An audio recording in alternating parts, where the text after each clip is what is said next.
Are you looking forward to Trap? Is that what you mean, Russ? You were looking forward to it, or are you looking forward to talking about it? Because going to see it, it wasn't that great. But the whole idea of it actually seemed like it was going to be better than what it was. I thought the concept was really fascinating. The only thing I'm always bothered by with a lot of these different trailers is that they tend to give away so much of the film in 2 minutes that you're going, okay, hopefully they're going to be able to tease out a little bit more from just the trailer, because the trailer was compelling. The premise is compelling. So yes, I was looking forward to it on that front because I am an M. Night Shyamalan fan. I felt like he's definitely had highs and lows in his career, but I really enjoyed some of his latest films. But yeah, this one kind of was a tough one. What did you think? Agreed. And for a director who is still so identified with his first film, The Sixth Sense, which, as we all know or should know, like just changed the landscape of really inventive thrillers in the past 20 years or so. Just incredible. And ever since then, M. Night Shyamalan is trying to basically do the same sort of thing. There's always a trick, there's always a twist, there's always something with his films, which has been,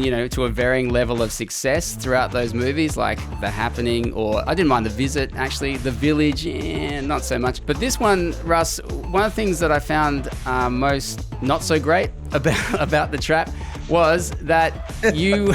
Without being too much of a spoiler, right? You are not spoiling it by letting us know that Josh Hartnett as Cooper is the butcher. And we find out very early on. And this is a very similar premise to an Alfred Hitchcock film that's not as well known from the 70s called Frenzy, that did the same sort of thing, where we're basically watching the cat and mouse game from effectively the serial killer's perspective. And we talked about this last time on the watch list with Deadpool and Wolverine. When you get in the position, seeing through the eyes of an anti-hero, it's kind of morally conflicting to work out, what am I meant to do with this? Am I meant to be cheering on this guy that he should be escaping from this trap of this concert and this dragnet of police? One of the best things about Trap is some of the ways that Shyamalan frames shots and some of his pacing and some of the building tension. Also, Russ, I thought he undercut that just all the time, particularly when we already know who the killer is. And also, this to me seemed like a movie that was built entirely for this generation of TikTok and other online video watchers, where you have to get to the point as soon as you possibly can to effectively keep people watching on longer. Front-loading the film like that, for me, Russ, Trap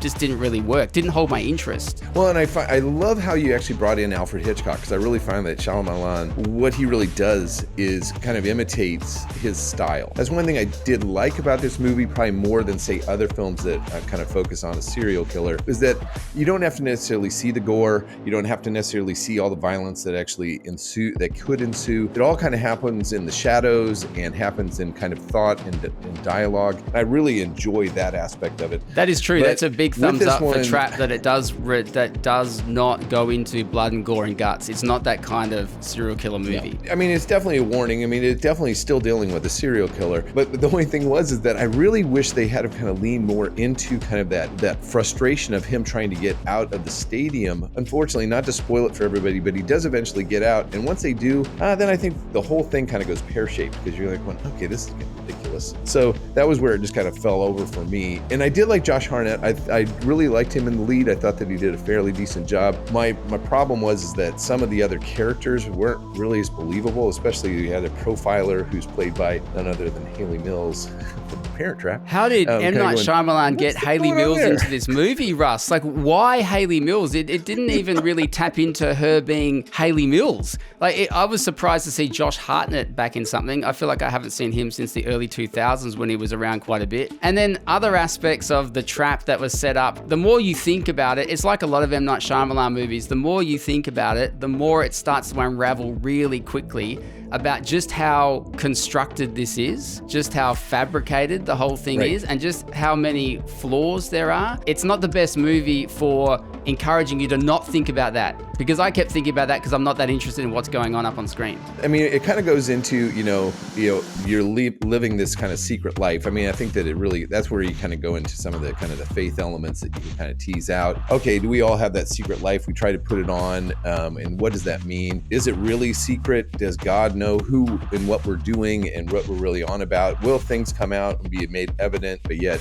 really knowing and understanding that God does know who we are and what's going on, and that justice will prevail. That's almost like a really long bow, kind of getting to that as far as I'm some impressed of the connections. that you were inspired by Trap to think about that, Russ. I have a feeling I can know what the answer is right now for you, but as far as the watch list, this one doesn't really go on my watch list unless you're just a devout M. Night Shyamalan fan. Agreed, Russ. Totally agreed.